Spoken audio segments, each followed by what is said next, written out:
America National News. Right now, Americans are moving westward across the continent and will eventually reach the Pacific Ocean.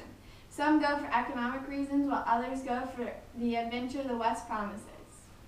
The Americans brought their ideals and attitudes into areas already occupied by Mexico and Great Britain, and this has caused a diplomatic crisis. And now to Lindsay for an update on the Irish immigration. I am here with Scotty O'Neill to answer our burning questions about the Irish immigration to the United States. So, Scotty, tell me, why are you here? Last year in 45A, my potato farm became infected with the growing potato blight in Ireland. Our family didn't have much, and we heard that a lot of our neighbours were leaving for America. So we packed up our Celtic flags and jumped on the boat. How has your life been since you moved to America? Well, I found out that many of my friends died in the coffin ships while crossing the Atlantic, but we made it and I found work on the Erie Canal. And how has your family adjusted to this move? My wife loves it here. She and her friends are all employed, and with all of the possibilities out there for them, they've gained a lot more power than they had back home. Thanks for being here with us today, Scotty, and good luck. Back to you, Emily and Sarah. Thanks, Lindsay, and now for an inside scoop on Westward Movement.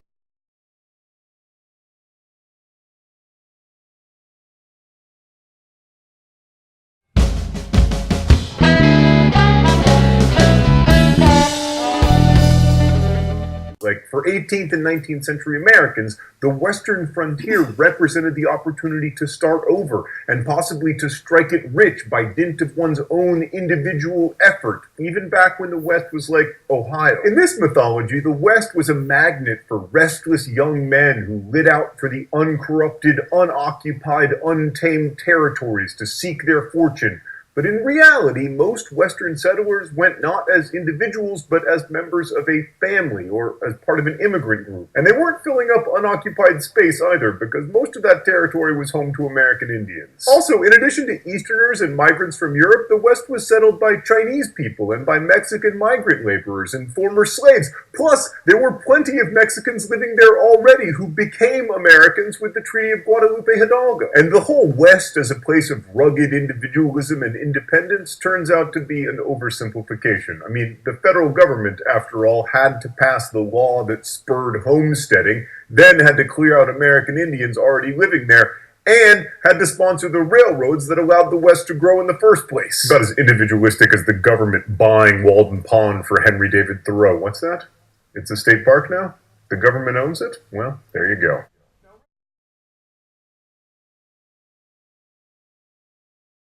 Organ fever because of the long and difficult travel. The trail is filled with wagons, family, friends, and horses, and they're all hoping to make it to the West. But because of frequent outbreaks of diseases, it's making the journey much more difficult. And now here's Jeffrey with a traffic update.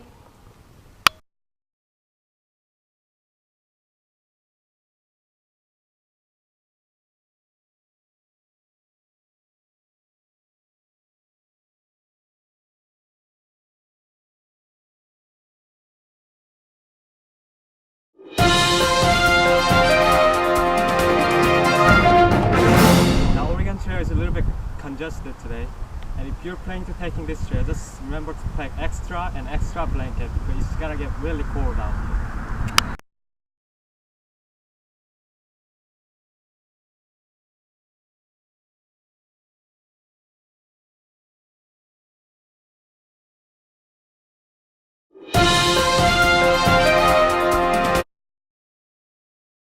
Breaking news, the war with the Republic of Mexico is finally over after 2 long years since June of 1846. The border of Texas, our 28th state, was finally agreed upon with Mexico in the Treaty of Guadalupe Hidalgo. America also gained California, New Mexico, Arizona, Nevada, and Utah for $15 million in exchange. Here is a clip that our cameraman captured during the final American victory against Mexico.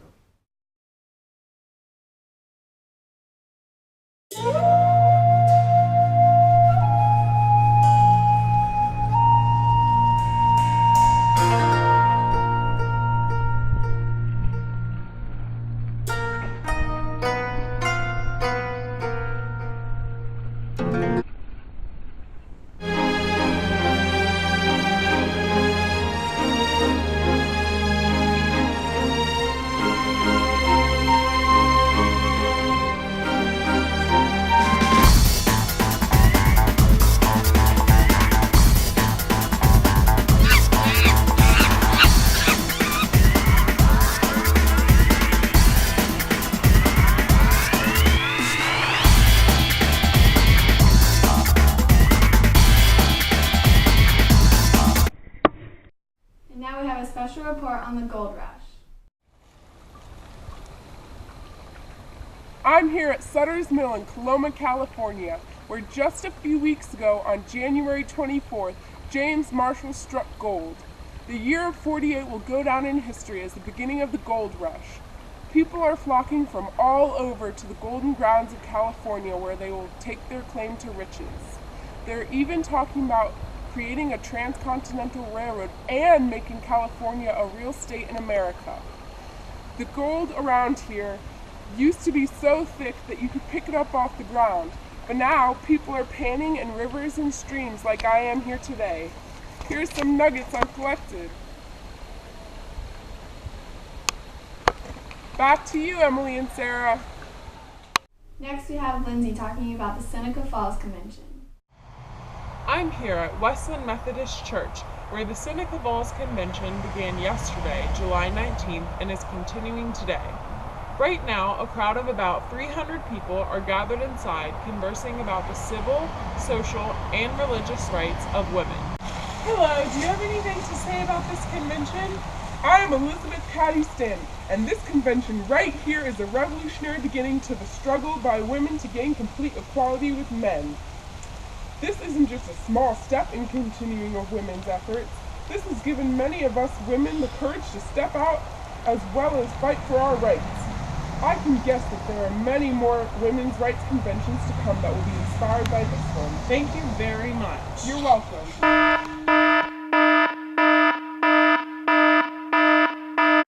This just in. I have received news that a heated debate broke out regarding women's right to vote, but it has been resolved and the suffrage resolution has been retained. And many attendees are now signing the Declaration of Sentiments written by Stanton prior to the event. I will get back to you later with more details as the convention convenes. Back to you, Sarah and Emily. Thanks, Lindsay. Communities all over America have been attempting to create utopian societies.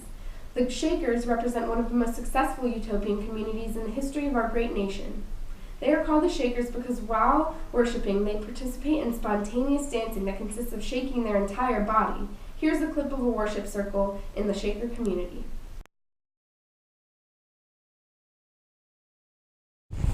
Con los terroristas.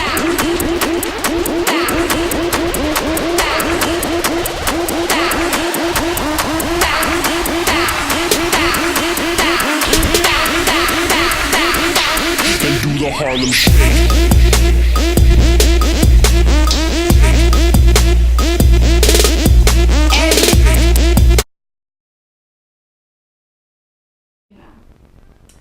There, they built the very first Shaker community in America, and eventually their communities grew to around 18 and stretched from Maine to Kentucky.